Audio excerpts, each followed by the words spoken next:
Like John, I'm a born and raised New Yorker, and we have lived sad years for 53 years waiting for this moment. And yeah, I almost didn't make it to the studio this morning. I live at the epicenter of the parade. I can tell you the police presence is unbelievable. There were 30 uniformed officers in the lobby of my building. I thought I had done something wrong. I remember that it was the parade.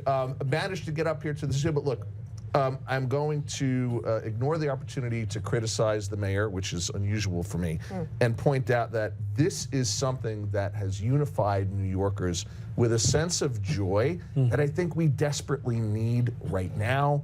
The election of this mayor was very divisive. It's at a time where there's a lot of polarization, not only political polarization, cultural polarization, and there were a few moments, 9/11 unfortunately was one of them. This is another that unifies New Yorkers with a common purpose and a common pride, and it comes at a time that we desperately need it. So congratulations to the Knicks.